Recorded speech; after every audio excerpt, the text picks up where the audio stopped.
Subscribe channel Truth.id dan aktifkan lonceng notifikasi untuk mendapatkan informasi seputar live streaming dan video khotbah terbaru. Posisi tombol subscribe berada di kanan atas channel kami dan jangan lupa nyalakan loncengnya.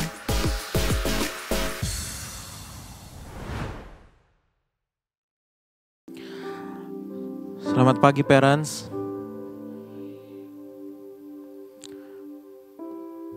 Saya boleh tahu nggak nih berapa banyak yang sudah memiliki anak? Boleh tahu? Saya lihat tangannya.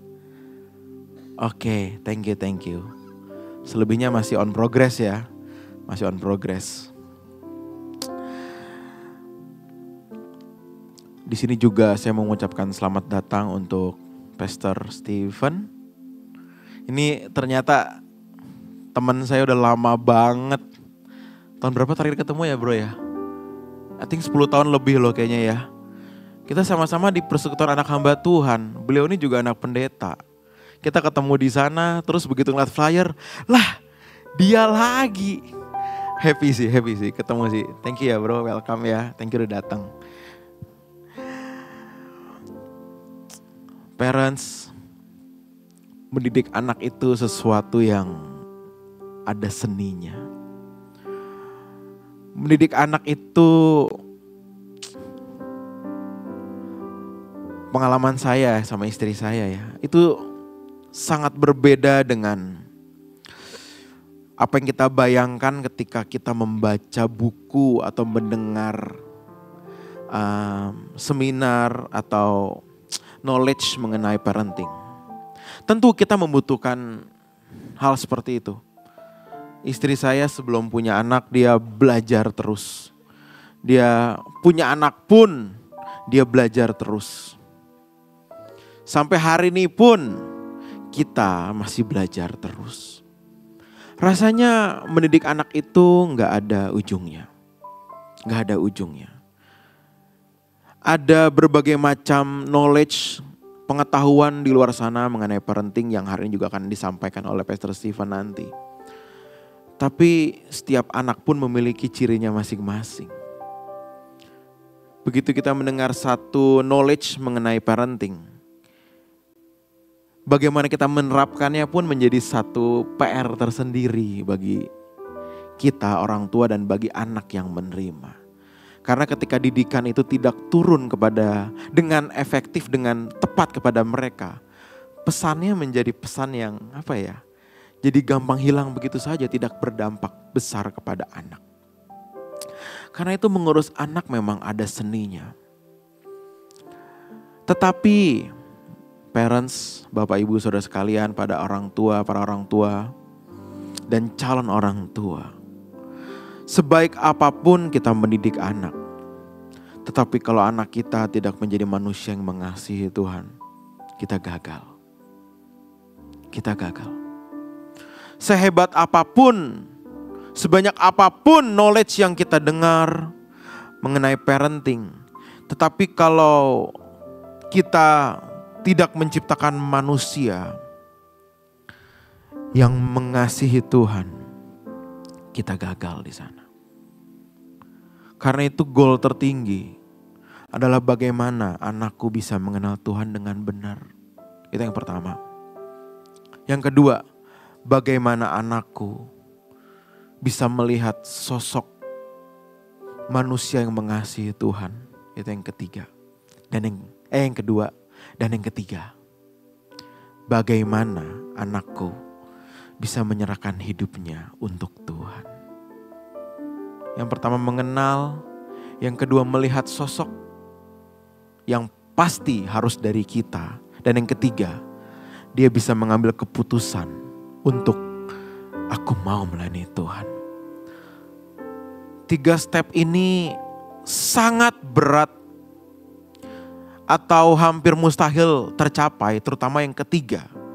Bagaimana seseorang anak bisa menyerahkan hidupnya untuk Tuhan. Kalau orang tua tidak menjadi growing parents.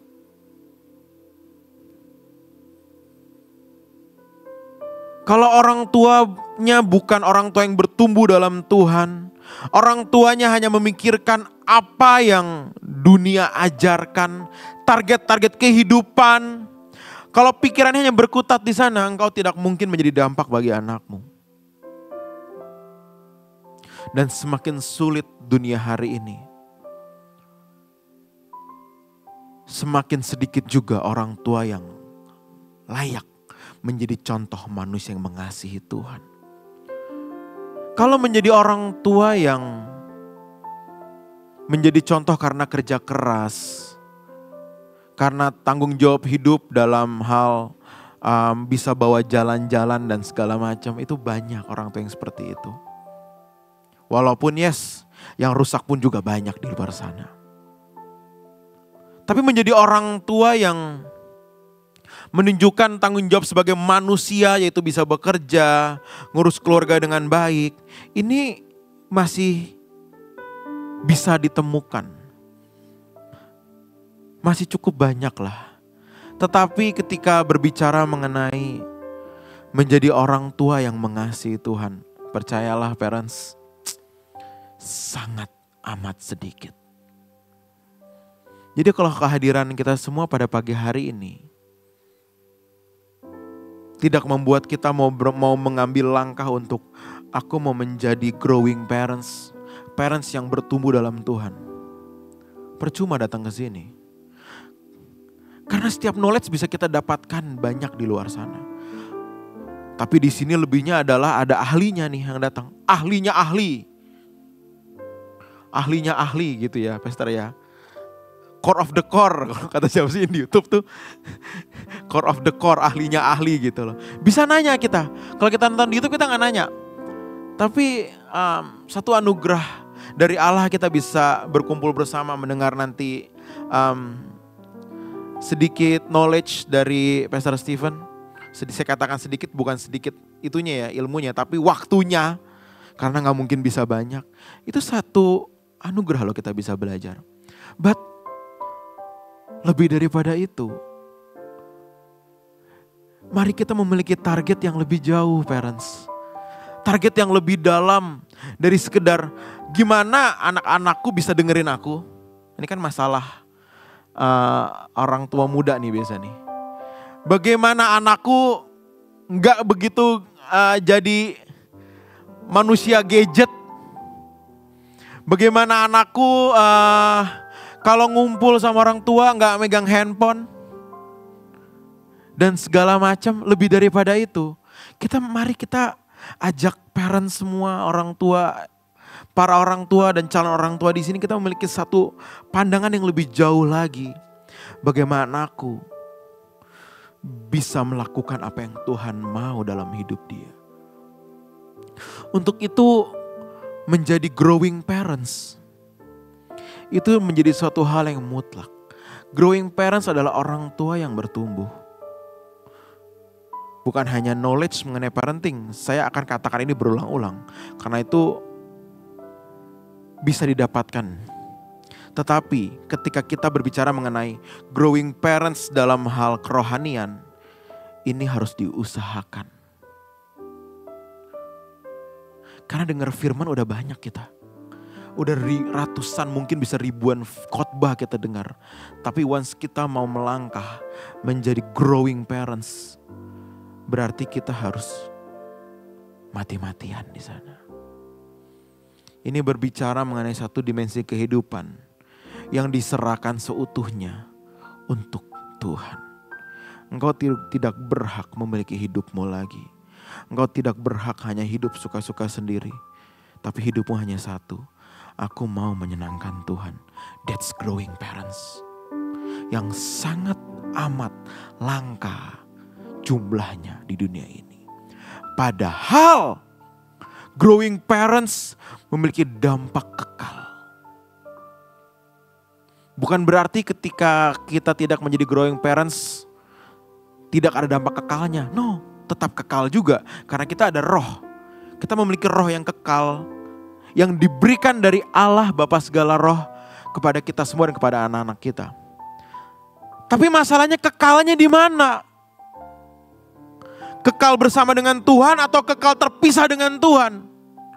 Ini lebih dari sekedar duit dan masa depan yang cerah di dunia ini loh. Ini lebih dari sekedar ntar anakku harus bisa kerja keras, kuliah di tempat yang baik, dapat nilai yang bagus, dan bekerja di tempat yang baik, dengan gaji yang oke, dengan jabatan yang juga baik. Lebih daripada itu. Itu 50 tahun. 40-50 tahun bertahannya. Tapi masa kita mau jadi orang tua hanya menyelamatkan anak kita untuk waktu 50 tahun? Masa kita hanya mau dia, nah ayo kamu harus hidup dengan baik, jadilah manusia unggul, manusia berhasil 50 tahun aja. Karena habis itu kamu mati. Bahkan ketika kamu umur udah mungkin 50, 50, mungkin papa mama udah gak ada. Tapi 50 tahun kamu jadi orang berhasil ya. Terus habis itu ngapain lagi dia?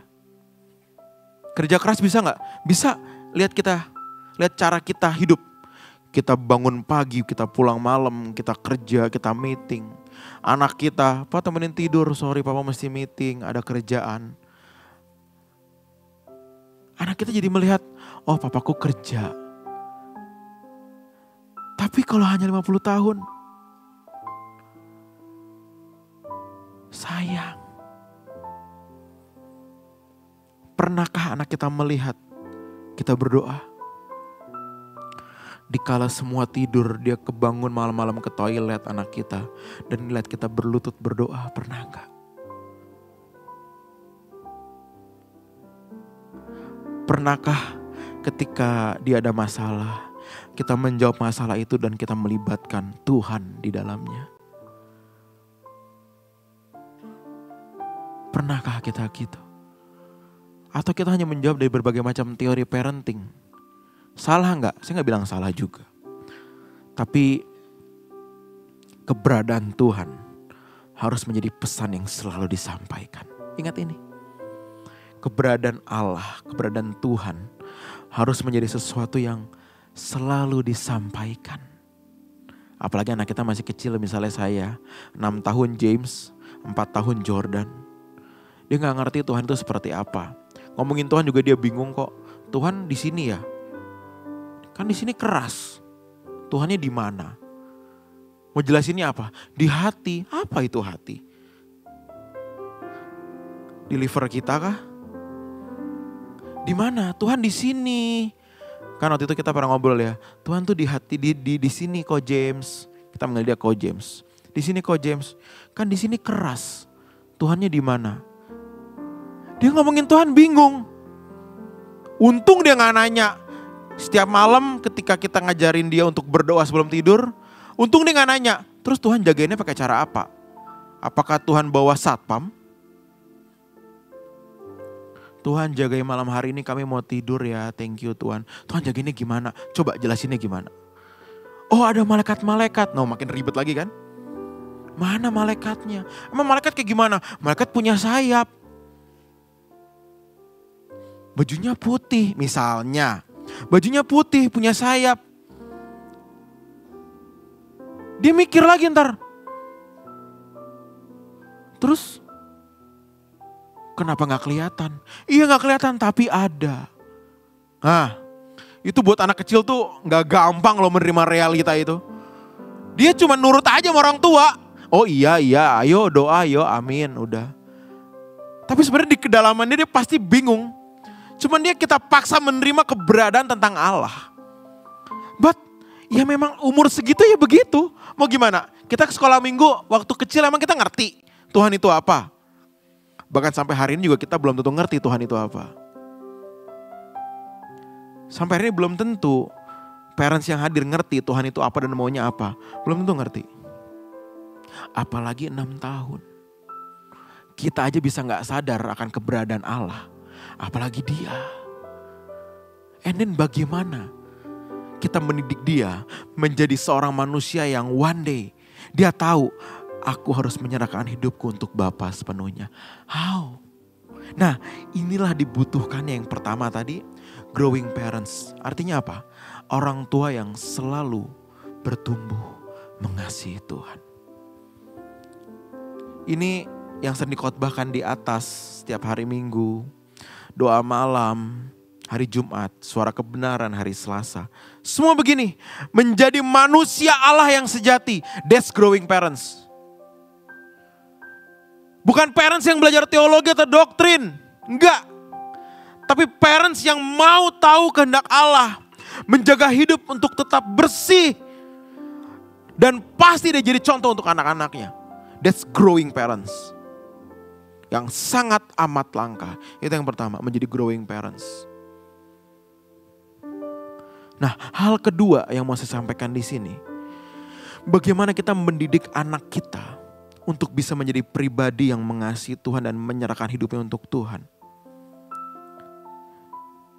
Di sini kita harus peka akan tuntunan Roh Kudus dalam hidup kita. Mendidik anak itu menjadi anak yang normal, sekedar sehat, sekedar pintar itu mudah. Tapi mengasihi Tuhan kadang kita habis akal. Tadi saya sudah kasih tahu, doa aja dia bingung. Nah, dalam hal inilah berlaku firman Tuhan yang bekerja, yang berkata, Allah turut bekerja dalam segala hal mendatangkan kebaikan. Apa nih kebaikan itu dalam segala hal itu apa? Termasuk mendidik anak. Karena kita terbatas. Kita terbatas. Kita orang yang sangat terbatas. Di sini mau orang tua, mau sekaya apapun, mau sekuat apapun saudara. Anda gak mungkin 24 jam bisa melihat anak. Dia tiba-tiba bangun, buka pintu malam-malam, jatuh dari tangga juga kita bisa gak tahu. Kita sangat terbatas. Nah, dalam hal ini, growing parents, step selanjutnya adalah membiarkan Tuhan bekerja, menuntun kita. Mau gak mau ketika kita berbicara mengenai anak yang bertumbuh, kuncian saya satu ya, parentsnya bertumbuh gak? Kalau enggak gak usah ngomong.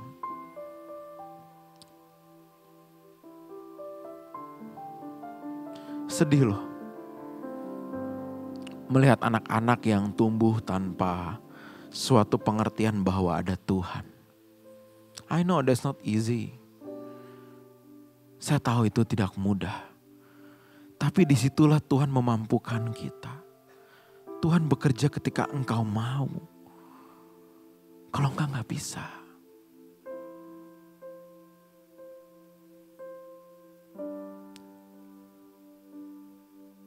Anak saya kadang-kadang kalau saya di rumah, saya lagi ambil waktu teduh, saya berdoa.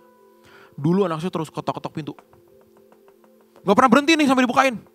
Papa, papa, papa.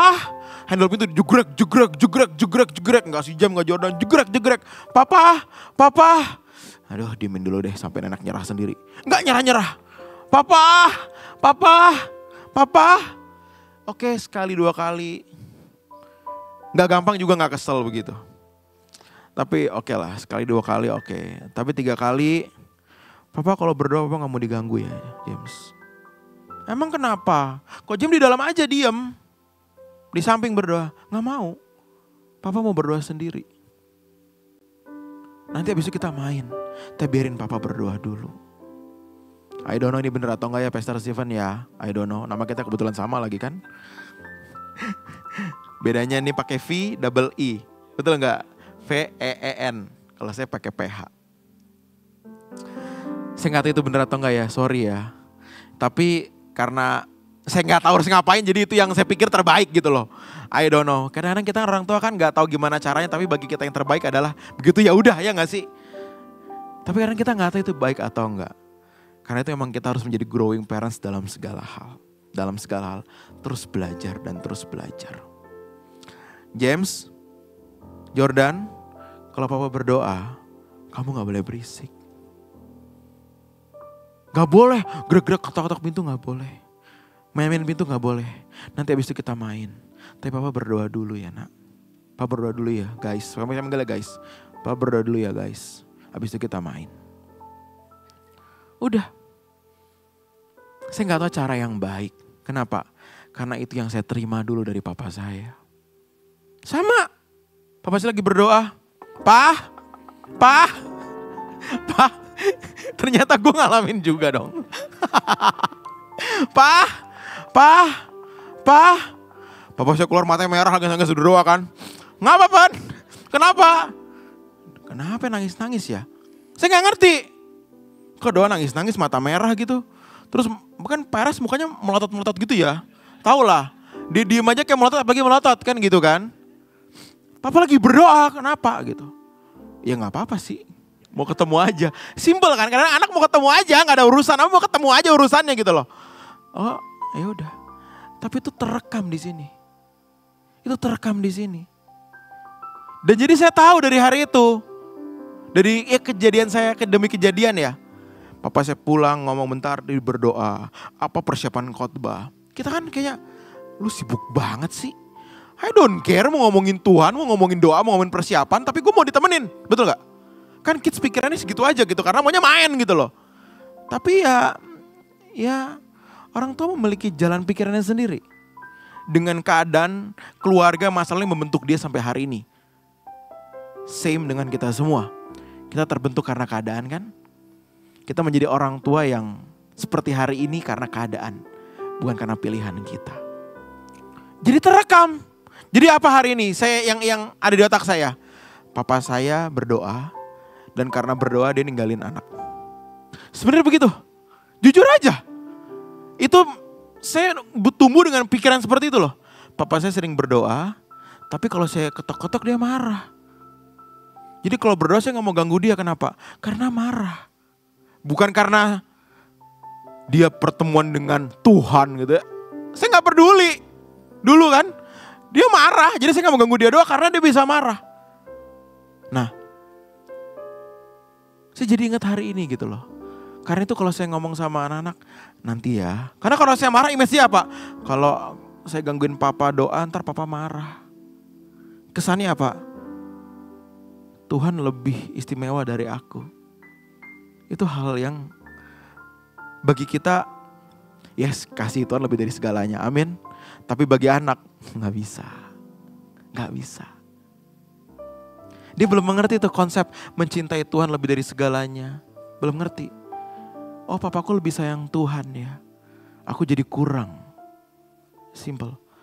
Saya ngomong gini by experience. Karena saya tumbuh dari anak seperti itu. Tapi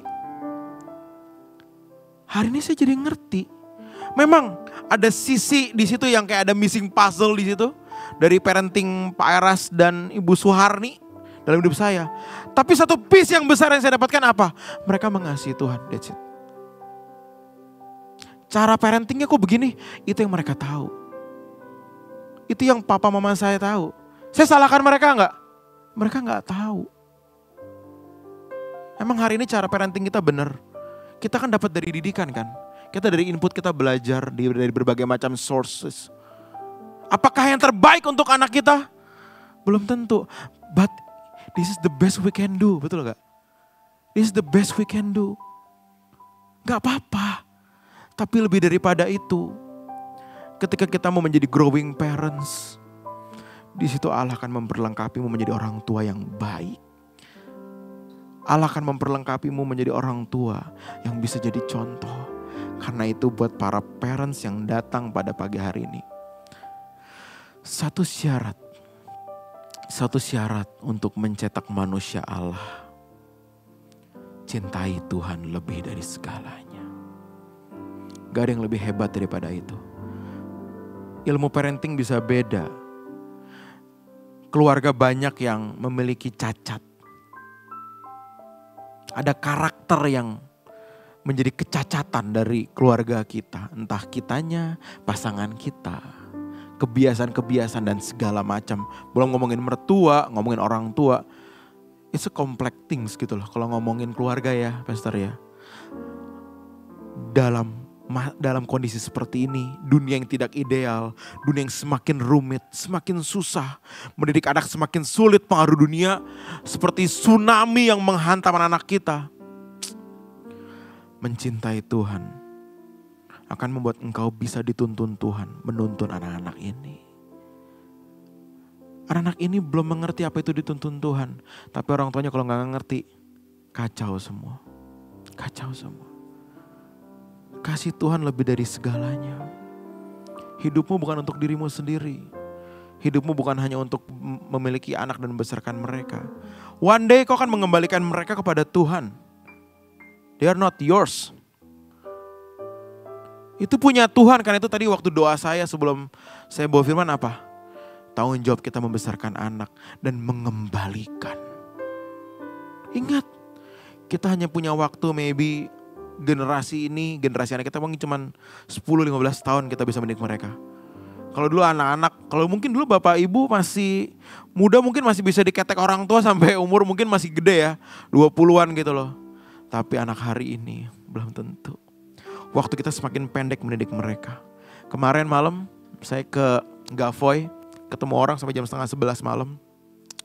Begitu turun lift, habis makan malam, dinner, saya ketemu beberapa tamu. Turun jam 10:30 malam, buka lift. 2 perempuan jatuh di depan, jadi lift temen lobby, jatuh di depan lobby ketawa-ketawa. Udah ketawa, cewek-cewek. Pas mereka berdiri, ketawa-ketawa terus, saya tahu ini pasti mabok. Karena saya makan di lantai 2 dan di sana ada ruangan tempat terpisah, itu tempat minum-minum. SMA. Kelihatan anak SMA, hari ini kan kelihatan. SMA kan kelihatan potongannya. SMA, dia ketawa-ketawa jatuh gini, berdua. SMA. Terus si mbaknya yang kasir katakan, "Pak, maaf ya Pak. Maaf ya Pak." Saya bilang, "Ya, anak muda Mbak, mau gimana? Anak muda. Belum, iya masih SMA kok, itu SMA. Saya yakin gak kuliah." Gimana? Sekarang klub-klub kan buat anak under 17 bisa. Ada klub-klub sekarang udah bisa under 17. Kenapa? Generasi ini mau ke klub tapi kan rata-rata 17 plus kan. Atau 21 first kan, 21 tahun ke atas. Karena itu disiapkan klub untuk di bawah 17 tahun. Saya gak tahu gimana aturannya ya, mungkin ntar Pastor bisa bantu jelasin. Mungkin minum-minum gak atau gimana. Tapi nuansanya terbangun gitu loh. Karena mereka juga pengen nikmatin. Gue juga pengen enjoy, masa cuma umur 21 doang boleh? Masa gue enggak? Gue mau nikmatin. Oke, dibuat klubnya untuk mereka. Oke, belum tentu minum-minum karena itu menyalahi aturan. Pasti takut. Nanti tiba digeruduk masa segala macam udah bingung dah. Ntar ganti nama, Holy Wings ganti nama. Tetap ada sih, waktu itu pernah kan kasus kan Holy Wings kan. Nggak tutup, ganti nama karena Holy Wingsnya masalah, bukan tempatnya. Takut. 17 tahun jebret, oke gak ada minum. Tapi nuansa tidak bertuhannya terbangun di sana. Terjadi. Itu buat yang punya duit. Yang gak punya duit, ada lagi hiburannya tuh. Karena gak punya duit juga pengen seneng kan, ya gak? Emangnya happiness hanya untuk orang berduit? Karena itu ada istilahnya dulu, zaman dulu ada Ibon lem. Gue gak bisa ngobat ya gue ngisap aja Ibon di pasar gitu. Saya dulu waktu nongkrong di pasar sama teman-teman ya, saya kan anak pasar ya. Petamburan nongkrong di pasar, makan di warteg, ngerokok. Saya sih gak ngerokok ya, karena saya gak pernah suka ngerokok. Dulu nyoba, tapi akhirnya gak pernah suka. Nongkrong sama teman-teman pada ngerokok, oplos-oplosan, extra jos lah, ada panadol lah, wah gitu-gitu kan. Jadi kalau dulu minum-minum tuh dibawanya sekresek, pakai kresek hitam. Dalamnya minuman, kuning cairannya gitu kan.